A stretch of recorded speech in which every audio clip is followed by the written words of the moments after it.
Welcome to SIR Studios, Inside the Issue. I'm Casey Pycior, fiction editor of Southern Indiana Review. Inside the Issue is a new interview series where we'll be talking with fiction contributors whose work appears in Southern Indiana Review. SIR is a biannual literary journal housed at the University of Southern Indiana.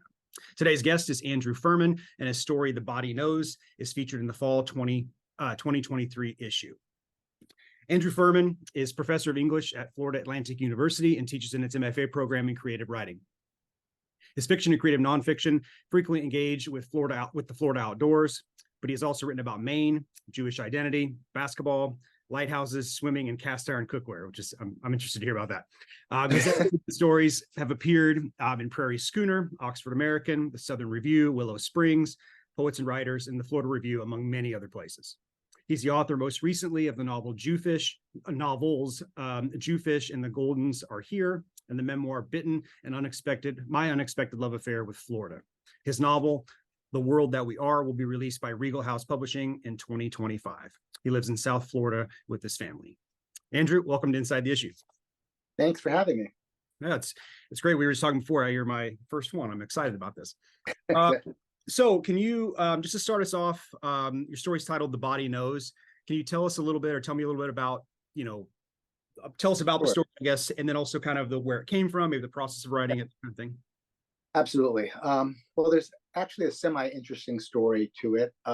You mentioned the novel that's coming out in a couple of years, The World That We Are with Regal House Publishing. I actually wrote that novel first, and the novel, it takes place in the same setting in this sort of backwoods area of Maine, or a backwater kind of town in Maine, and features some of the same characters. In the novel, well, most of the same characters. The novel principally involves the father in the story, David Herzog, and the daughter, Ellen Herzog, who comes back to town after a long time. And in the novel, there's just this one scene sort of toward the end of the novel where they visit a nursery, and they just say hello to this character, Gil Wisner, who is the main character of the story, The Body Knows. But they're just doing an errand, basically, to plant some plants in the backyard. But then I finished the novel manuscript, and I just sort of found that I wasn't finished with these people. I was so interested in some of the supporting characters. I don't like to call them minor characters, but Gil Wisner was like a very minor supporting character. He just appears, he maybe says one word, and I just was interested, like, what's his story, and like what's going on with him, and I have a whole series of stories that some of them have already appeared and some of them still shopping, that are really from the perspective of some of the mostly the supporting characters, like Sue, the wife, who you find out, well, I don't want to give away too much of the story, yeah. But Sue, another character who's mentioned, has like two stories that really involve her perspective. So this is just an opportunity for me to just imagine this life of a much older person, a generation and a half or two older than the father character, who's probably closer to my age, but he's a little older than me from the novel. So that's it. Yeah, that's really cool, because Gil does that. I would not have thought that Gil was just the guy who works the nursery, because he's so he's so sort of fleshed out, and I when we were reading this story, when we were reading this story, it feels, and sometimes words like charming or nostalgic or whatever have the pejorative, but the story is all of those things, but it's like sweet in the best kind of way. We've got this man who's living this kind of quiet life, and a little bit of light comes into his life, and it's a happy story. I mean, there's some sadness in it, but it has, I don't know, it's just a story that I think it's harder to pull off this kind of story than not. I think fiction writers, myself, definitely tend to go toward the darker, uglier sides of things, and this story is it's sweet in the best kind of way. And I would have never thought that Gil was a sideline character. That's really cool. Yeah. It's interesting to hear people talk about my work in that way. I've heard people use that term, sweet and nostalgic and quiet. I don't think you use the word quiet, but I I do would have. think, I was thinking. I meant to say yeah, it is a quiet which story. is not, really a great thing. In some ways, I don't think it served me well in some ways in terms of publishing, because it's hard to capture attention, I think, of readers, because it takes kind of patience to see it, and especially for editors and it's just general readers. They, if you're not gripped right away, it's hard.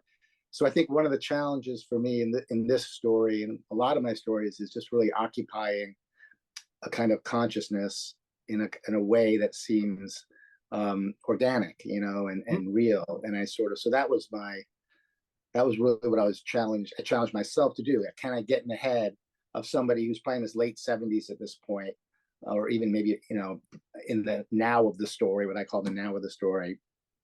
And would I know, he's a Vietnam veteran. I'm far too young, I like to think, than that, but my father-in-law was, so that gave me a little bit of advantage in that way. I kind of took a little from that things that I knew from him.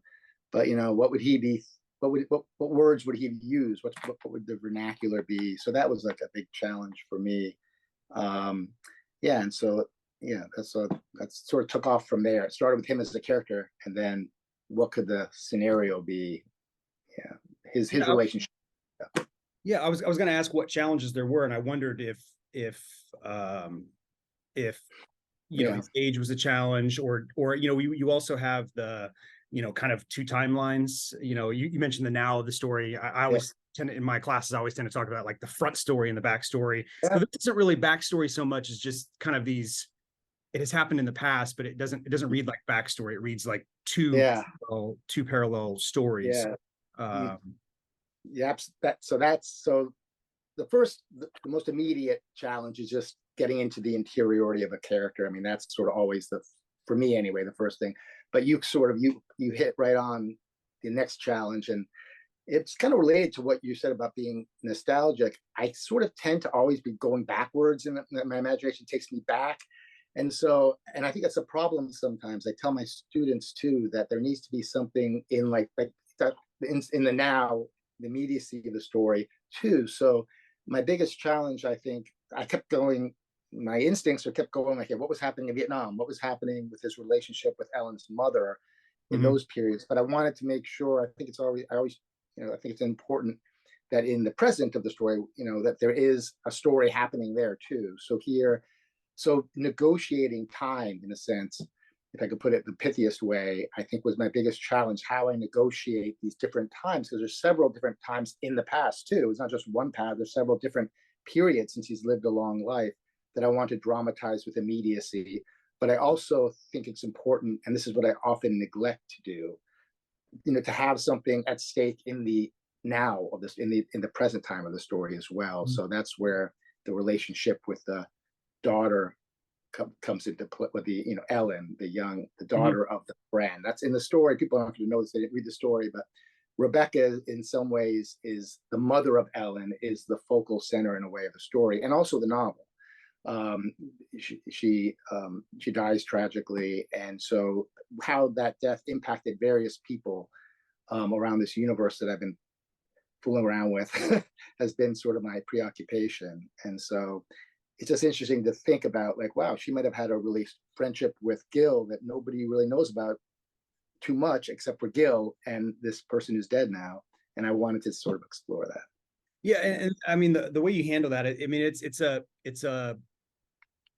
love affair, but it's chaste, right? And that's the thing that makes it feel. And again, I use these words, quiet or nostalgic, but it's not in the kind of ways that makes us kind of like, it doesn't do that at all. It's just this man that has these kind of this sense of like, the character Rebecca is also clearly interested in him, romantically, but doesn't expect anything of him, and he doesn't push. Where if you're kind of rooting for the guy, you're like, oh man, Gil, go for it. If you would just go, she'd probably go for you instead of the guy who asked her to marry her. But he comes up as a real pill for most of it. It's interesting. The husband, David Herzog. But I guess it's interesting to hear you say that your interpretation of it is that Rebecca is interested in him romantically. I think there is a lot of, I didn't really see it that way per se. I think there's a lot of affection. I feel like there's a lot of affection for him coming her way. But I just think these kinds of boundaries are just so slippery. And I think that's interesting to it. I was interested in exploring a relationship that would be affectionate between a man and a woman, but then, but not necessarily go. It's clear that he's interested in her, but he realizes she's much younger. She has this other boyfriend who becomes the husband. But so yeah, these kind of relationships that don't really fit into these convenient categories that we have: husband, wife, boyfriend, girlfriend, but are beautiful in their own ways. I think are relationships that I am interested in exploring, particularly between people of different ages. I'm interested in that a lot too, because we don't see a lot of that in popular culture or in literature. Friendships or like or if we do, it goes a very sort of predictable way that the leering older man or something. Yeah, exactly. And I mean the story it read to us like right away as a mature story, and I like it didn't surprise me because I read the bios, but I don't cover letter bios and stuff, but I don't pay a whole lot of attention beyond just kind of like basic information or where someone maybe have published before, that kind of thing. But reading it, it didn't surprise me that this was written by someone a little bit older, right? It just has and by older I also just mean like experience, right? Just because it taps into this character in a way that I think is probably a lot harder to do than what it seems like. This man of this generation. I mean, even the fact that like he doesn't push the issue with Rebecca feels right for a man of this generation, right? Like, well, you don't do this. Like, there's these boundaries that you're going to suffer quietly, right? And I just admired that about the story. Thank you. Do you have it in front of you? If you don't, it's okay, because I was gonna. Actually. Okay, I'm gonna read the first paragraph because it does a lot of really cool things, and I'm a sucker for some of these. So. Okay, I'd love Yeah. So the opening of the story. She headed straight back to the scruffy shrubs native to our frosty Zone 5 environs. Didn't linger across the hydrangea, azalea, lily, and iris hybrids all abloom, like most of the summer people and even year-rounders from away. That's what I first noticed about her. Well, first I noticed her cunning looks, I'll admit. Some sort of comb tamed her coal-black shock of tight curls into a storm cloud out behind her head. I wasn't used to seeing curls like that. I kept my distance, but sort of loped after her in case she wanted any help, and sure, to catch a better glimpse. Upon every one of her strides, I noticed the muscles flexing high on her calves. Those muscles in her legs, plus her fancy sneakers, told me she probably jogged or practiced aerobics at the Y, which almost soured me on her. And so for me, like, it's, we've said quiet before, but like when I said mature writer, I guess what I mean is when I read a paragraph like this, I'm like, all right, I'm in. I'm it's not an explosive beginning, which is okay, but the language is precise, and I'll talk about a couple things here in a second. But like I'm immediately in a very specific place. It hasn't been named yet, but it's a very specific place with a very specific character's voice and perspective, and I'm ready to go wherever this voice will take me. And so quiet, subtle nostalgia, whatever, it's like I'm in because it sort of earns that. This opening earns that. And what I really like, so we get this Zone 5. So I would have to look up where Zone 5 is, but it's specific, right? I'm like, okay, we're at concrete place. We've got the names of the plants. And what I love how telling this is, like most of the summer people and even year-rounders from away. And there's something about that language, from away, that struck me as like idiosyncratic, like, or regionalist or something. And immediately now I'm thinking, okay, maybe Northeast somewhere. And then it turns out that's exactly where the story takes place. But and I was just looking at the story again this morning, and the line about the comb tamed coal black shock of tight curls, and how he says, I wasn't used to seeing curls like that. I don't know if this is the intent or not, but there's something about her having this kind of like, it's a storm cloud of curls. Yeah. And I read that as a really great character detail, not so much for Rebecca, but for this place, that the people there are a little more buttoned up, right? That she's clearly not from here because she's letting her hair out, right? She's being not ostentatious, but being showy in a way that the people here perhaps aren't. And that's just one of those little details that's like just really, really nice. And I love too the bit he starts to hold it against her that she has fancy sneakers and she works out. Exactly. So yeah, so generation, it wouldn't have been something. So I'm trying to place him really early. It's interesting you mentioned the voice too, because it's not something, it's in first person, and that's not like I tell students all the time that, we all have this kind of default voice that we tend to write in, and mine is usually third person, sometimes third person close, but I have to almost force myself to write in first person, which is not typical. I think most people do favor first person. So when I kind of forced myself to write this in first person, and it worked for me. I'm glad it worked for you too, clearly. But it's good to try different things. And this one I tried to really get in. I tried to just go all in and what words he would use, how he would think. And some of these things, the from away, that is how it's a Maine kind of expression. In Maine, they call it, I don't know other parts of New England if they use that too, but I know they do in Maine. So I do research on that. Yeah. So you've been, how long have you been at Florida Atlantic? I've been here for a long time. I've been here since 1996. So coming on 28 years. Yeah. Where are you from originally? So I grew up in the Los Angeles area. Okay. Born in New York. Grew up more in Southern California. Then did some time in Pennsylvania. But Maine is just a place. My son lives there now. But we also we vacation there. So I've just fallen in love. It's just so different than Florida. So I write a lot about Florida, but it's just a different kind of environment. So I just love writing about that. I'm also writing some stories I'm just starting actually to write some stories set in like the California of the 1970s, 80s, which is a distinct historical period now. So it's been kind of fun to look back at that. But the Maine seems to be one of those places that I like to write about now. Yeah, I mean, I just based upon the story, I would have bet that I mean, it was clear you spent time there, but I would have bet you were native of there just because a lot of it's just reading too. I mean, so part of it's time and part of it's just reading stuff. I just read a lot of authors from Maine that also helps, not just fiction, but non-fiction. Like Elizabeth Strout's the obvious one. I love her stuff and I read her, but I even read, some older books like in the mid 20th century that were put out, and the title like the Weir, that Moore is the last name, but she's just a very regional writer. So when you start reading these books, you start picking up the vernacular, and that helped, obviously. Yeah, but it takes work. I mean, it takes work to do it, and I'm not sure if I succeed. I'm sure I didn't succeed completely, but I think people from Maine might we'll see what they say. But like I tell students all the time, and I'm sure you do too. This, like you're looking for those details that don't cause us to question. Right, like I talk about it kind of passes the smell test. I've never been to Maine, but like this feels right. It may not be because fiction, of course, is articles, but you fooled me. Well, I love plants.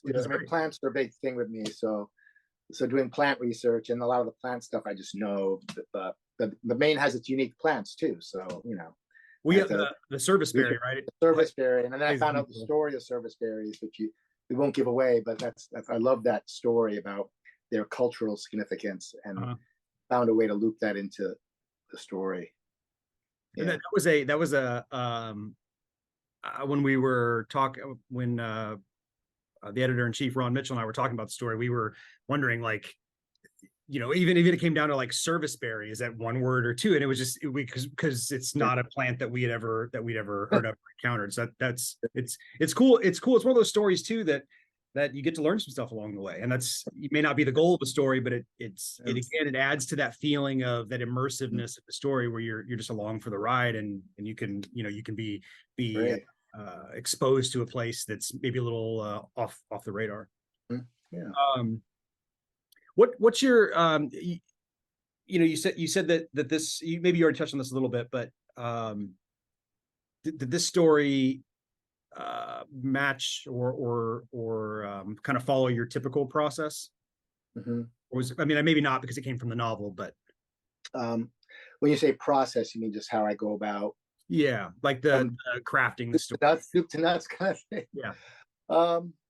That's interesting.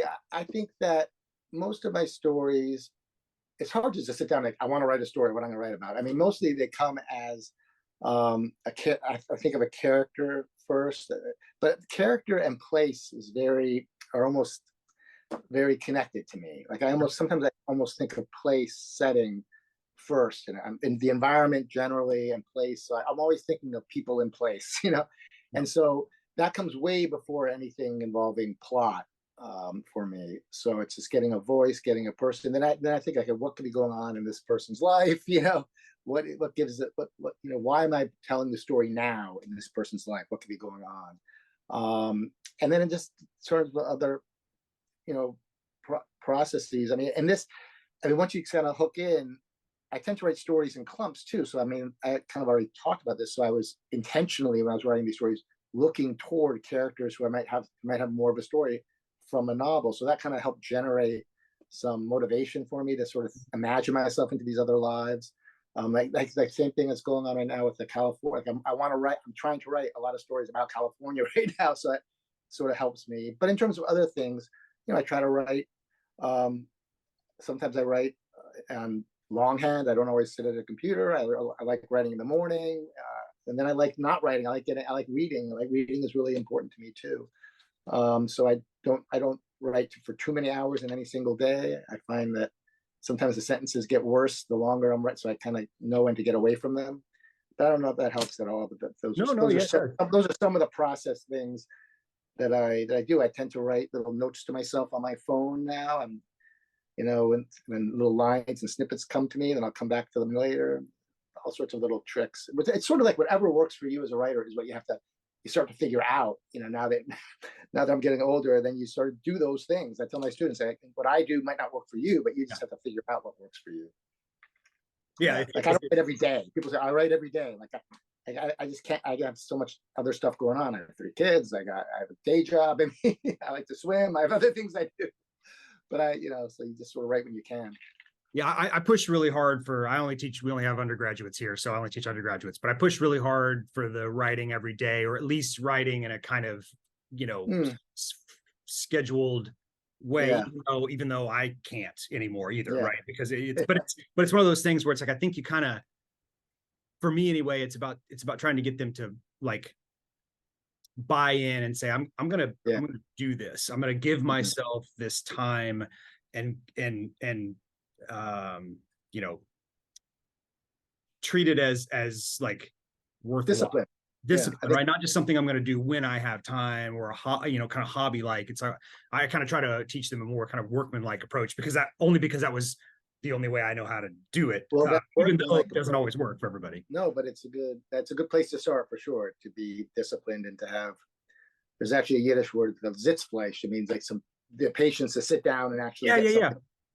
So I love, that's one word. I don't know that much Yiddish, but that's one that I do remember. I've heard that word, and it's like, it's perfect, right? It's that sitting at a tedious task for long stretches. Yeah, exactly. Well, that's cool. What about revision in this story, maybe in particular, and then even more broadly, how did this story work for you, and how does revision work for you more broadly?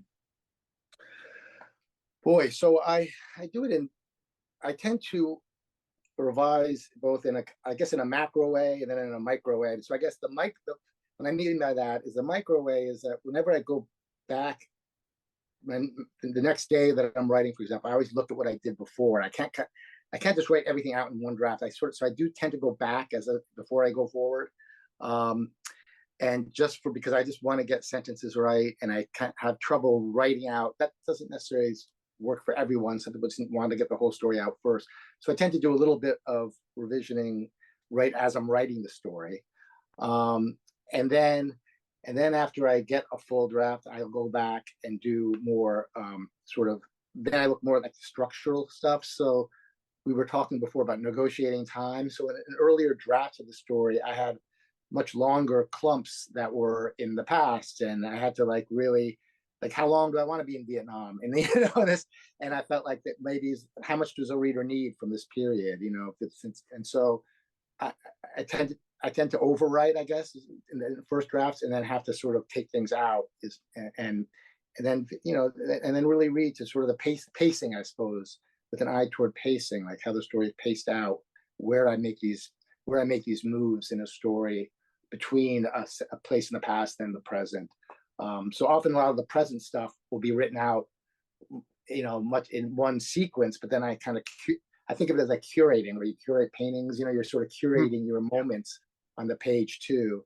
But sometimes it's better just to write those out and then worry about those details and about pacing in a subsequent draft. So that's pretty much how I go about it. Yeah, I mean that we were just talking a little bit ago about not necessarily writing every day, and I think that it sounds to me like maybe you write a little more slowly, perhaps. Yeah. And I was talking to my students literally about this yesterday, about how everybody's at a different, everybody's process is different, of course, but also experience. You start to have a little bit of experience, and it doesn't make you necessarily a better, you still got to learn how to write a story every time, but you kind of have that a little bit of confidence and but that I love that. No, can I just interrupt? I love that you have to learn how to write a story every time. I love that. That's a really but because it's true. I think every time you go at, like, you look at, like, how many stories I've written, a lot of stories now. I think, oh, he knows how to write stories, but I really believe every time I'm about to write a story, it's kind of it's frightening in a way, because I never know if I'm going to be able to do it again. I do feel like you have to learn every time to do it. It's a great. I think the only thing experience gives you is you're like, well, I've done this before. Somehow I figured it out. I'll probably figure it out again. But it doesn't, like, having written a story or published a story or a book of stories, even, or multiple books of stories or novels. It's not. It is valuable, worthwhile experience, but it doesn't. I think a lot of students think that it's, oh, you figured it out, and it's just like they all just come to you. And it's like, I'm sorry, I wish that was the case, but it's not. I don't know if it makes them feel better or worse, but I've sort of told them similar things. Like, you're never going to lean back and think, okay, now I know what I'm doing. It's either a liberating thing to tell a student or to hear, or it's not. But I think it's the truth. Yeah, I try to frame it liberating. Exactly. I try to say, like, look, every writer feeling the same. So welcome to the club, right? You're not doing it wrong if it's hard. It is hard. I write more slowly now too, when I can make the time to do it. And I found that I kind of wish I could write quickly the way I used to be able to, but I've noticed that I don't do like big swing revisions anymore, because I'm reading everything I've written before. Every time I sit down to write, I'm reading what I've written, and it's tinkering, and and I think maybe the more slow the composition of the story coming more slowly. I'm thinking longer about every sentence and every move the character makes and motivation. So do you write in longhand first? I don't. You write on the computer. I've occasionally in the past just to kind of shake things up, begin a story by hand, just for something different. But no, it's not. I think I'm too conditioned with the ease of deleting, copying, and pasting, and because I'm intrigued just by that notion of, when we talk about writing slowly, I think in some ways we could take that literally. We had a writer visit us who mentioned, talking about process, he gave the advice that anything that forces you to write slower, he approved of. And it was interesting. I think what he literally meant is, like, I think he was suspicious of how fast we could just sort of type things out on keyboards. He likes the idea of writing longhand. It slows you down, so it makes you think more about your sentences. I often think about, like, the older generation of writers who just use typewriters, who have to, like, commit so much. At a certain point, they had to write a whole page over if they messed it up. They weren't able to just cut and paste. So there's something I think there's something valuable about doing that. I do both. So it's not like I'm some purist. I'm always writing. I often start a story, just it takes pressure off me. I feel like when I'm on the computer, there's kind of pressure on it in a way.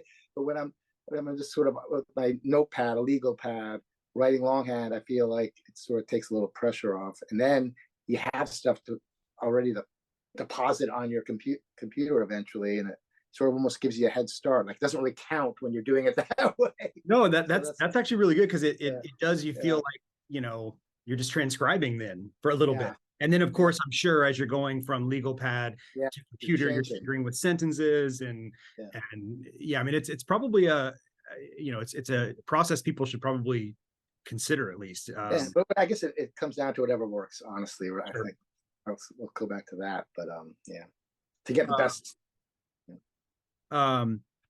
So what you said you've got your novel coming out in 2025. Yeah. And it features the side characters of this story we're talking about today, not the other way around. And you said you're working on some stories, California stories. Anything else you want to say about that, and kind of or where you might turn on people to? Those stories are very early. The other book project that'll come out before anything, if any of the Maine stories ever come out as a book, or the California stories ever come out as a book. I write nonfiction as well. I kind of go between nonfiction and fiction, and you won't be surprised from the story that I do a lot of environmental writing. And so I have a collection of essays about different plants and animals in Florida. Like basically, and a lot of these have been published in some of the places I think you mentioned in your intro.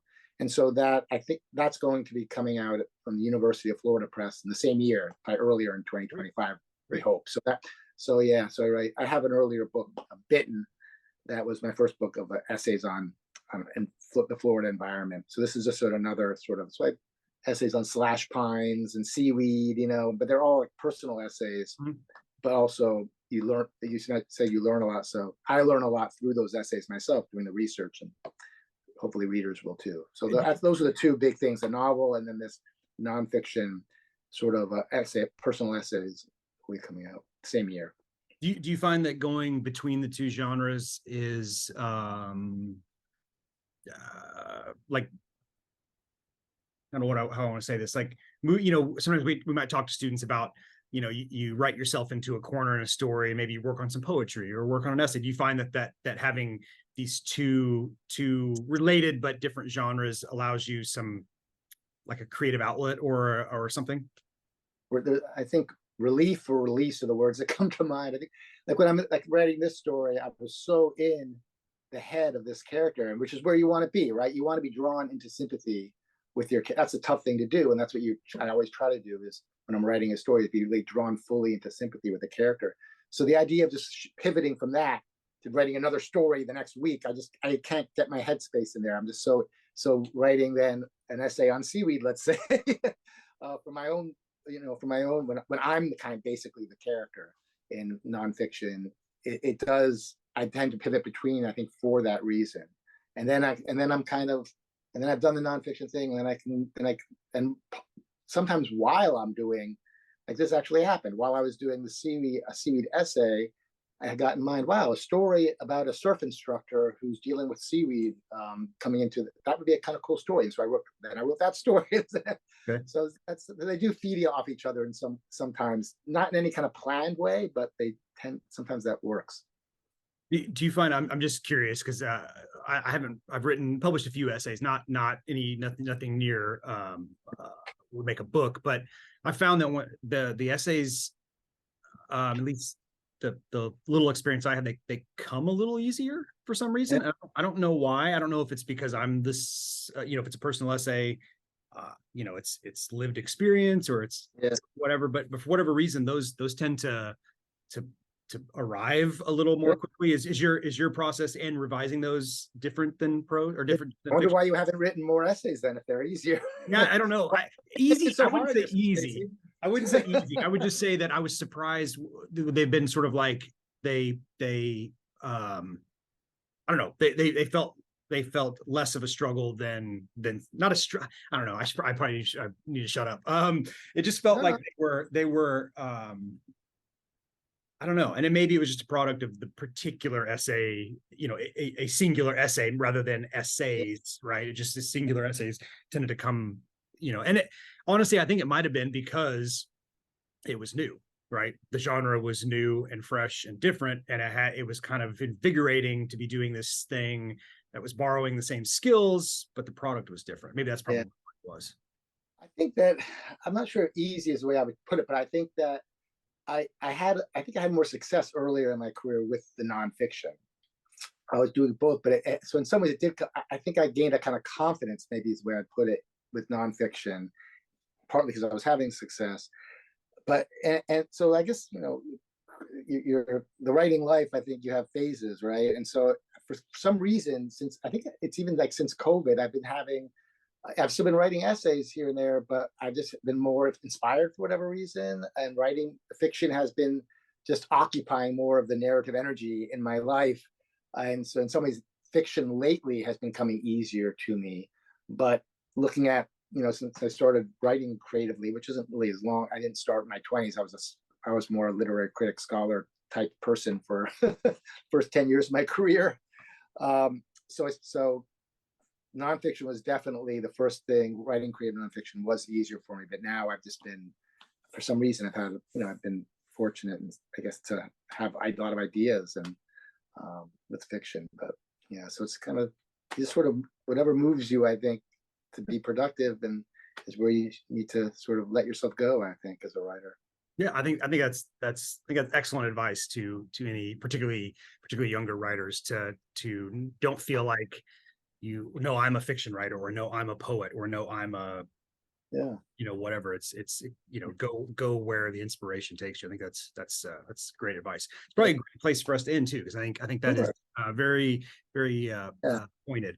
So you can find The Body Knows in the fall 2023 issue of Southern Indiana Review. You can go to usi.edu/SIR to find out how to get a copy. The link will also be below in the description. Many thanks, Andrew, for joining me on our inaugural. Thank you, Casey, for the reader that you are. Well, I appreciate it. Thank you for sending us a great story. We were thrilled to be able to publish it. It's my pleasure. All right. Well, thank you, and we will see you on the next one.